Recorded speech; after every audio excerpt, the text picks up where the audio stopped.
again, I can't. Does anyone else got any questions or comments at this stage?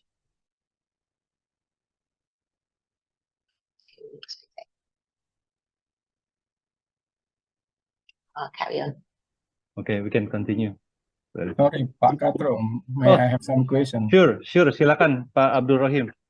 Okay, sorry, my name Rahim from Gaikindo. So regarding your plan to make some study for truck in Indonesia. Yeah, maybe just because in your step 1, it should be on the market. Yeah, it means the actual condition road. Yeah, so I'm worried. Yeah, I'm worried in Indonesia. If you know. Almost the truck in Indonesia actually they have some overloading. Yeah, it's mean the design from manufacturer and the actual condition it's the very high gap. Yeah, and actually until now our government not yet implemented. Yeah, about the we call the ODOL regulation, yeah, over dimension and overload control, yeah. So I'm worried if we base the manufacturing data, this is a different gap with the actual one. So my question, you have some experience regarding the overload, yeah, in actual condition, yeah. Because as you know, the control for overloading in Indonesia not so good, yeah. Because the actually if we see on the Indonesian road, yeah, many heavy duty, but with the overload, yeah, so maybe 2 times or 3 times. If we compare with the actual target, something like that. So if you have some preference, yeah, how to synchronize this condition between the actual condition, actual design target in manufacture, in the gross vehicle weight, with actual condition in the market. Yeah, thank you. I can see Ian has got his hand up, which I assume is to answer this question. So Ian, I'll hand over to you. Yeah, thank you, Alison. I think we appreciate that there is an overloading challenge in Indonesia. But I think also, even if there wasn't, there would still be a difference between the emissions and fuel use of trucks that are on the road and the emissions as regulated. So there is a distinction between the two. And I think step 1 is really understanding about where the emissions currently come from. And yes, there may well be some of the additional emissions may well be from trucks being overloaded. But even so, by getting that information, we will have a sense of where the sectors, the subcategories or the categories of vehicle, where the emissions come from in Indonesia. The manufacturers, the emissions as presented by the manufacturers when they sell the vehicle, I appreciate there will be a difference between these two. But when we try to regulate in terms of fuel economy standards, you can only regulate the emissions of vehicles as they are put on the market. You can't regulate in-use emissions. So in a way, step 1 is really trying to understand where the emissions come from. Step 2 is trying to understand the basis for the regulation. And the difference between, there will be a difference between those, and that's recognized. And that will also be part of the challenge if we can identify enough data to identify the difference between real world and emissions as the manufacturer presents them. So we recognize there is a difference. Where the trucks have been regulated around the world, often, well, the regulation is on the actual emissions or energy use of the truck when it goes onto the market, but then the actual real world emissions are monitored. So and they're monitored and there's feedback, and that information is then incorporated into any review of the legislation. So this is all part of the review of the legislation. So we appreciate that, but it's not necessarily a barrier. It's just something that we need to be consider and be aware of when we look at the data. And I'd thank you, Pat Abdul, because it's a very pertinent question, and it's come up in previous discussions. And as Ian said, step one is a kind of real world fuel consumption, including where possible overloading. And I think when we talk about the data we already know about step one, I think there's an opportunity there for us to start to think about, where overloading factors can be incorporated in that. I think what is also particularly interesting is that if there are any segments of categories where we think overloading is more likely to happen. And again, I think this may be a qualitative assessment or a qualitative understanding, but I think in the discussion of where to focus standards or where to focus our understanding on the emissions, I think that could be important. And I think the second kind of point is that, I mean, at the IEA in energy efficiency, we talk a lot and do a lot of work around the policy package approach. And for me, overloading is, and the policy package approach includes regulation, information, and incentives.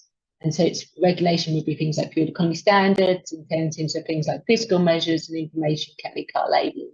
And I think for me and Pat Quattro, I think it'd be very useful for us to have perhaps a separate conversation around this, is, what other strands of the policy package approach could be perhaps used to consider overloading, because I think this is like an example of what can and can't be covered by regulation, and what role, what other factors and what other kind of approaches, could be seen as complementary to. So I think it's a pertinent point, as I said, and I think it's something that's come up previously, as Ian highlighted. It's not a barrier to the development of fuel economy standards. It's a factor that can be taken into consideration, that can be qualitatively assessed, and I think also it's kind of it's a point to us to sort of think about, actually, these things aren't opening like things. There's other factors that also take into consideration. Yeah, thank you. I just also wonder, this is very, very interesting, if this is fuel economy regulation, something that is related with you say regarding the incentive. Could you more detail what kind of incentive will be get from this regulation? Because I will explain to you the actual condition in Indonesia regarding the CO2 emission incentive. This is maybe effective for the passenger car, but for commercial in Indonesia, because for the reduction CO2, the incentive came from luxury tax. It's mean a tax due to the luxuries. It's detect from luxury tax. But the problem in Indonesia for truck, commercial vehicle, this is already zero luxury tax. I mean, I suppose, sorry, and again, apologies my end not being clearer. There were three separate pillars. So one would be regulation, one would be incentives, and one would be information. So the incentives aspect would be complementary, but in many ways separate from the regulation. I get your point about trucks not being luxury tax, but I suppose what I'm highlighting is that there could be other opportunities to develop different policy measures relating to, example, overloading or more fuel efficient trucks. But I think that's a separate point to what we're discussing today. Yeah. Maybe this is we can discuss more deeply, how to get some solution about this kind of incentive. And I can see Ian's got his hand up, so I'll hand over to Ian again. I just again would like to I take the incentives would need to fit in with the current incentive structure within the country, within any country. So If a particular tax is zero, then clearly that tax can't be used to incentivize. But you could, I mean, in some countries they will give grants, for example, for low emission vehicles to help these enter the market. So there are different ways and different mechanisms you can think about, different fiscal ways and different fiscal mechanisms you can think about that could support fuel economy standards. But again, as Alison said, to identify what is the most appropriate, you would need a really sort of a good understanding of the whole broad range of measures in Indonesia, and therefore what might actually work as an incentive. Yeah, okay, thank you. I'll carry on. So we have, so for step step one, what, again, some of this is a recap, but I think some of this is saying it takes, like, we're recapping, but we're recapping because it's complicated, and I think some of the messages, even for ourselves, the more we talk about them, I think it's kind of useful to kind of get this overarching picture of why this is important. So just recapping, the data needs for step one relate to understanding the different truck categories and current and future sales registrations, and gathering as much information as possible on the real world fuel consumption of these trucks. And the outcome is to identify real world fuel consumptions of the different categories at an aggregate level. And the kind of rationale is that, as I sort of highlighted at the beginning, it allows identification of categories that might be most appropriate to regulate in both the shorter and longer term. And again, in terms of this overarching picture, it also really helps us understand the different categories to energy use and the role they play in overall truck CO2 emissions. I mean, as Ian highlighted, and we talk a bit more about this in the next slide, one of the questions we have, and previous meetings have really been helpful kind of starting to address these questions, is, how do the different categories fit together? How does Gaikindo's data fit with Amtrindo Camsolindo's data? Can we make these assumptions? Can we take off these assumptions? So with that, I'll head to the next slide.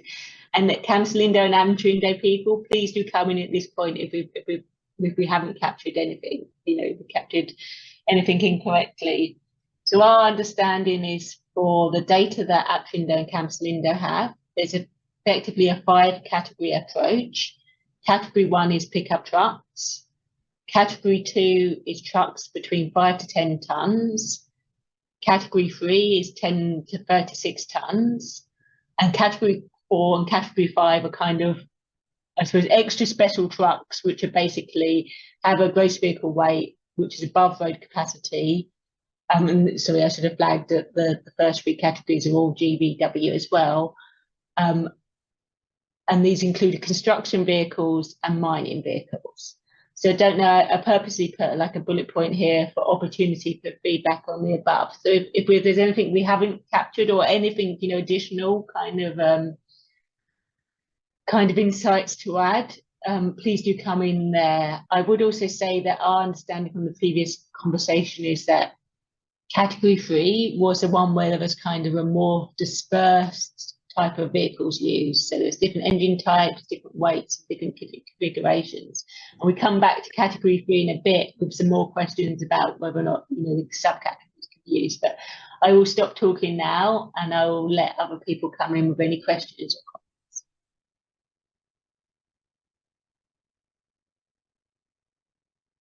And I can see there's something in the chat, but I don't know if this was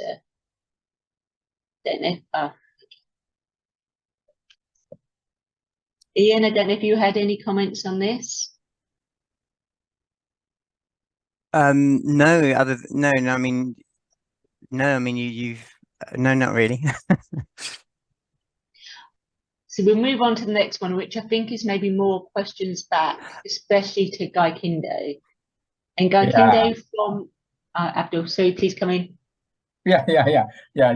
I also interesting about the categories for truck for if this to previous slide, you mentioned Amtrindo, that is, this came from Amtrindo.